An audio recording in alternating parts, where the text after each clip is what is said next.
नमस्कार दोस्तों, आप सभी का दीक्षित नॉलेज पॉइंट में स्वागत है।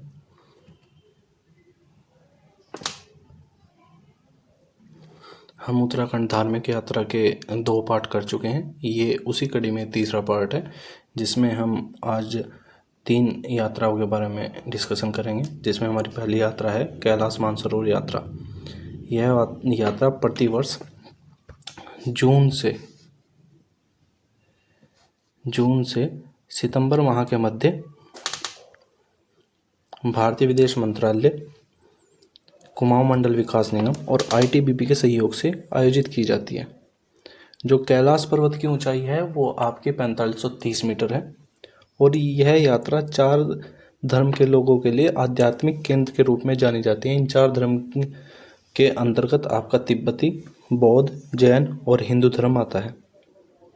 वर्ष 2023 में यह यात्रा 2020 के पश्चात 3 वर्ष बाद पुनः प्रारंभ की गई, क्योंकि 15 जून 2020 को गलवान घाटी संघर्ष के बाद यह यात्रा रोक दी गई थी। 2023 से इस यात्रा के लिए विदेश मंत्रालय द्वारा पुनः आवेदन मांगे गए और सभी स्वास्थ्य परीक्षण के बाद यात्रा का खर्च 1,85,000 देने के बाद यह यात्रा शुरू होती है। साथ ही इस संपूर्ण यात्रा में प्रत्येक यात्री को अपने साथ 24,000 रुपये या $3,000 रखना आवश्यक होता है।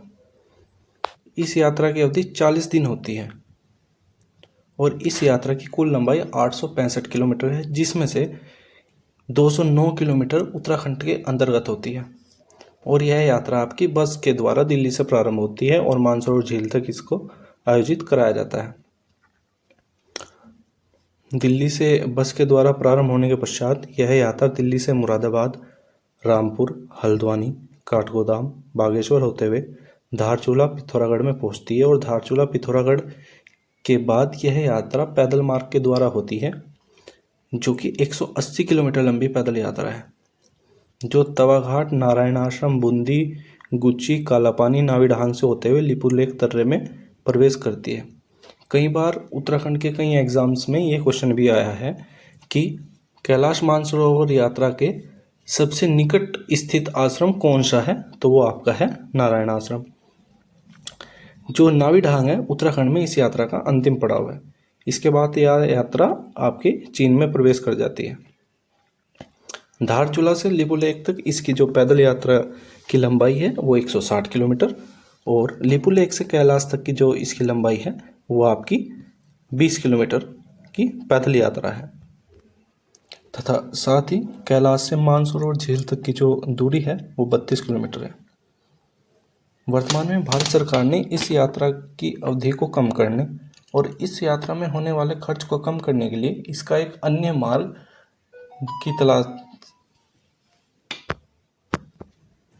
मार्ग के रूप में सिक्किम के नाथुला दर्रे से भी इस यात्रा को प्रारंभ किया है, जिसके माध्यम से आप गाड़ी के द्वारा भी यहाँ तक पहुँच सकते हैं।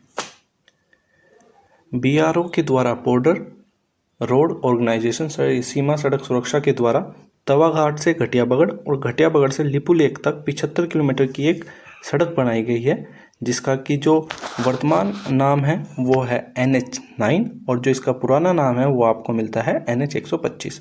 और जो ये सड़क है कि आपकी तवाघाट से घटियाबगड़ और घटियाबगड़ से लिपुलेख दर्रे तक ये 4 धाम ऑल वेदर रोड प्रोजेक्ट में शामिल है।